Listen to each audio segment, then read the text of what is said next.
តែបើអត់មានសេចក្តីជំនឿទេនោះមិនអាចនឹងគប់ដល់ព្រះハរតីព្រះបានឡើយត្បិតអ្នកណាដែលចូលទៅឯព្រះនោះត្រូវតែជឿថាមានព្រះមែនហើយថាទ្រង់ប្រទានរង្វាន់ដល់អស់អ្នកដែលស្វែងរកទ្រង់មានព្រះបន្ទូលតបថាគឺដោយព្រោះតែអ្នករាល់គ្នាមានសេចក្តីជំនឿតិចពេកប៉ុណ្ណោះត្បិតខ្ញុំប្រាប់ជាប្រកាសថាបើមានសេចក្តីជំនឿដូចគ្រាប់ពូជមួយយ៉ាងល្អិតនោះអ្នករាល់គ្នាអាចនឹងនិយាយទៅភ្នំនេះថាចូលរើចេញពីទីនេះទៅទីនោះចុះនោះនឹងបានដូច្នោះហើយក៏គ្មានការអ្វីដែលអ្នករាល់គ្នាធ្វើមិនកើតនោះទេរួចទ្រង់មានព្រះបន្ទូលថាហេតុអ្វីបានជាអ្នករាល់គ្នាភ័យដល់ម្លេះម្ដេចក៏គ្មានសេចក្តីជំនឿតែបើអ្នកណាបរិភោគទាំងសង្ស័យនោះមានទោសហើយពីព្រោះមិនបានបរិភោគដោយសេចក្តីជំនឿត្បិតការទាំងប៉ុន្មានដែលធ្វើដោយឥតមានសេចក្តីជំនឿ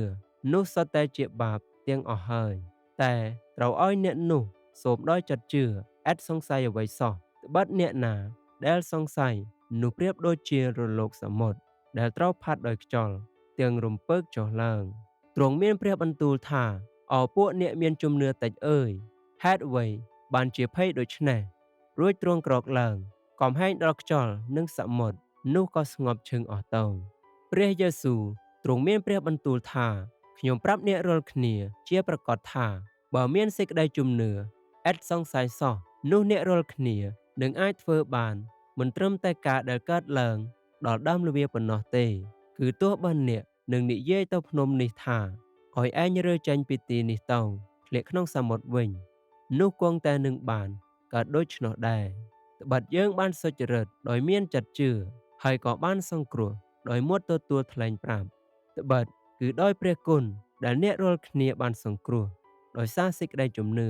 ហើយសេចក្តីនោះក៏មិនមែនកើតពីអ្នករាល់គ្នាដែរគឺជាអំណោយទានរបស់ព្រះវិញក៏មិនមែនដោយការប្រព្រឹត្តដែរក្រែងអ្នកណាអួតខ្លួនប្រាកដមែនខ្ញុំប្រាប់អ្នករាល់គ្នាជាប្រកាសថាអ្នកណាដែលស្ដាប់ពាក្យខ្ញុំហើយជឿដល់ព្រះអង្គដែលចាត់ឲ្យខ្ញុំមកអ្នកនោះមានជីវិតដល់នៅអស់កលជានិច្ចហើយមិនដែលត្រូវជំនុំជម្រះឡើយគឺបានកន្លងហួសពីសេចក្តីស្លាប់ទៅដល់ជីវិតវិញបាទព្រះទ្រង់ស្រឡាញ់មនុស្សលោកដល់ម្លេះបានជាទ្រង់ប្រទានព្រះរាជបុត្រាទ្រង់តែមួយដើម្បីឲ្យអ្នកណាដែលជឿដល់ព្រះរាជបុត្រានោះមិនត្រូវវិនាសឡើយគឺឲ្យមានជីវិតអស់កលជានិច្ចវិញចូលឲ្យប្រយ័ត្នចុះត្បិតនគរឋានសួគ៌ជិតដល់ហើយគឺពីអ្នកនេះហើយដែលហោរាអេសាយបានទាយថាមានសំឡេងនៃមនុស្សម្នាក់កំពុងតែស្រែកនៅទីរហោស្ថានថាចូលរៀបចំផ្លូវទទួលព្រះអង្គម្ចាស់ចូលតម្រង់ផ្លូវតូចថ្វាយទ្រង់ចុះសូមឲ្យរាជទ្រង់បានមកដល់សូមឲ្យព្រះハរតីទ្រង់បានសម្រេចនៅផែនដី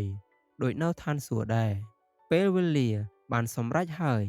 នគរព្រះជិតមកដល់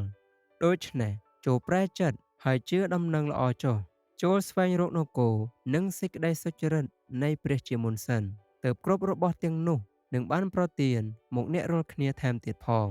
ដូច្នេះកុំឲ្យខ្វល់ខ្វាយនឹងថ្ងៃស្អែកឡើយពីព្រោះថ្ងៃស្អែកនឹងខ្វល់ខ្វាយចំពោះការរបស់ថ្ងៃនោះឯងសេចក្តីលំបាកនៅថ្ងៃណានោះគឺល្មមត្រឹមថ្ងៃនោះហើយ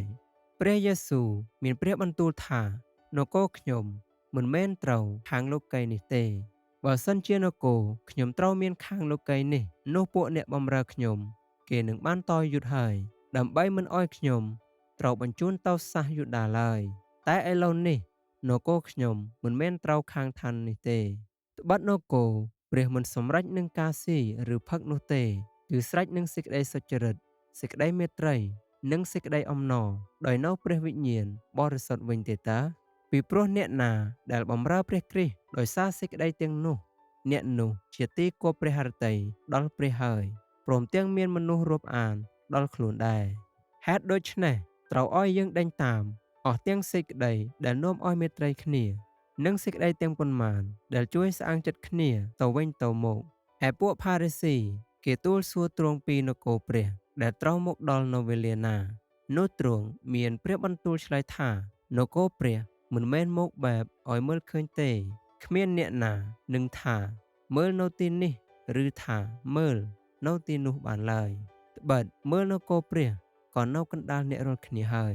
ពួកចរពួកមនុស្សលោភពួកប្រមឹកពួកថ្មេះដៀលនិងពួកប្លន់កំហែងនោះមិនដែលបានគ្រងនគរព្រះទុកជាមរតកឡើយឯពួកអ្នករាល់គ្នាខ្លះពីដើមក៏ជាមនុស្សយ៉ាងដូច្នោះដែរតែបានលាងស្អាតហើយក៏បានញែកជាបរិសុទ្ធហើយរាប់ជាសុចរិតផងដោយនៅព្រះនាមព្រះអង្គម្ចាស់យេស៊ូវនិងព្រះវិញ្ញាណរបស់ព្រះនៃយើងរាល់គ្នា